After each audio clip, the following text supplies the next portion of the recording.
এটাই আল্লাহ তাআলা এখানে বলছেন, রব্বাকুমুল্লাযী খালাকাকুম, রব তোমাদেরকে সৃষ্টি করেছেন, ওয়াল্লাযীনা মিন ক্বাবলিকুম, এবং যারা তোমাদের পূর্বে এসেছিল তাদের সবাইকে আল্লাহ তাআলা সৃষ্টি করেছেন। কেন সৃষ্টি করেছেন? লাআল্লাকুম তাত্তাকুন, যেন আমরা সবাই মুত্তাকি হতে পারি, পরহেজগার হতে পারি। আল্লাহ তাআলা আমাদেরকে সৃষ্টি করার উদ্দেশ্য কি? উ'বুদু রাব্বাকুম, রবের ইবাদত করা। রব আমাদেরকে কেন সৃষ্টি করেছেন?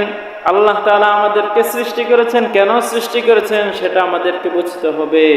আল্লাহ তাআলা ডাক দিয়ে বলেন, এজন্য আল্লাহ তাআলা মানুষদেরকে ডাক দিলেন, ইয়া আইয়ুহান নাস, হে মানুষ সকল, উ'বুদু রাব্বাকুম, তোমরা তোমাদের রবের ইবাদত করো। কার ইবাদত? রবের ইবাদত। রবকে উ'বুদু রাব্বাকুমুল্লাযী খালাকাকুম, রব হচ্ছেন ওই মহান রব, ওই মহান মালিক যিনি আমাদেরকে সৃষ্টি করেছেন।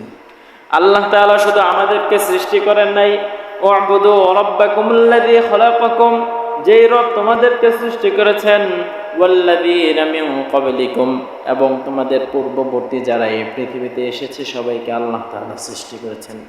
আল্লাহ তাআলা আমাকেও সৃষ্টি করেছেন, আমার বাবাকেও সৃষ্টি করেছেন। সুতরাং আমাদের জীবনের সবচেয়ে বড় টার্গেট, সবচেয়ে বড় উদ্দেশ্য হচ্ছে কি? রবের ইবাদত করা। রব আমাদেরকে সৃষ্টি করেছেনই তার ইবাদত করার জন্যে। কার ইবাদত করার জন্যে? আল্লাহ তাআলার ইবাদত করার জন্যে। এটা খেয়াল রাখতে হবে।